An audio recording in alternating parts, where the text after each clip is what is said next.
जय गुरुदेव। आप सभी गुरु प्रेमियों को सादर जय गुरुदेव। बाबा जय गुरुदेव जी महाराज की एक शिक्षा पर सुनाई गई कहानी है। एक महात्मा जी थे, उनके दो शिष्य पास में रहा करते थे। एक दिन महात्मा जी लेटे हुए और दोनों शिष्यों से कहा कि तुम दोनों आओ और मेरे पाँव दाबो। शिष्य चरण सेवा में लग गया। दोनों अपने काम में लगे हुए थे। महात्मा जी के दाएं पैर में खुजली होने लगी तो उन्होंने अपना बायां पैर दाहिने पैर पे रखकर खुजलाने के लिए तो जो शिष्य बायां पैर दाब रहा था उसने दाएं पैर पर मुक्का मार दिया और दूसरे शिष्य ने बोला कि तू अपने पाँव को संभाल कर रख, मेरे पाँव की तरफ ना आए। कुछ देर के बाद बाएं पैर में खुजली हुई तो महात्मा जी ने दाएं पैर को बाएं पैर पर रखा तो दाहिने वाले शिष्य ने बाएं पैर पे मुक्का मारा और बाएं वाले शिष्य से कहा कि तू भी अपने पैर को संभाल कर रख, मेरे पैर पर ना आए। दोनों इसी बात को लेकर तकरार करने लगे, पैरों की खींचतान करने लगे।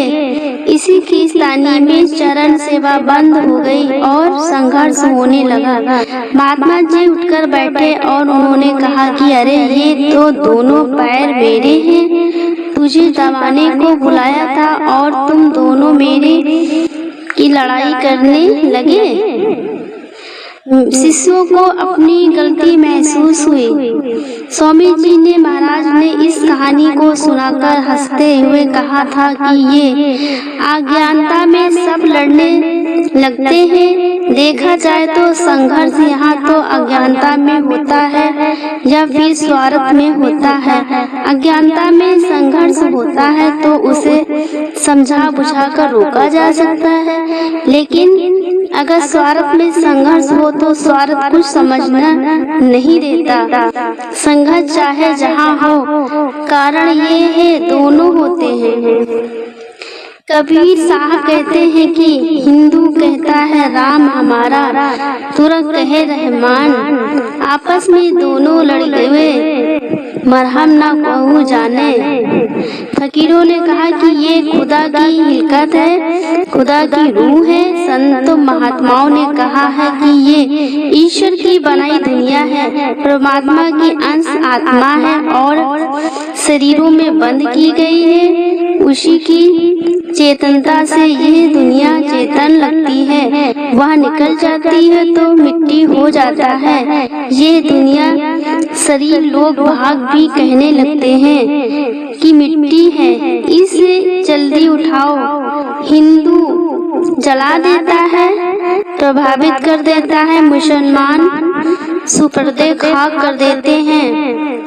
यहाँ के झगड़े झंझट यहीं रह जाते हैं। कर्मों का फल भोगने के लिए जीवात्मा ये रूह नरकों 84 में डाल दी जाती है। इस धरती के लिए, जमीन के लिए, सामानों के लिए हम लड़ते हैं, ये सब यहीं के यहीं धरे रह जाते हैं। एक महात्मा जी अपने प्रवचन में प्रायः कहा करते थे कि दो शराबी एक जगह बैठकर शराब पी सकते हैं, मस्ती भी झूमते हैं, पर दो धर्मावलंबी मिलकर दो टकरार करेंगे।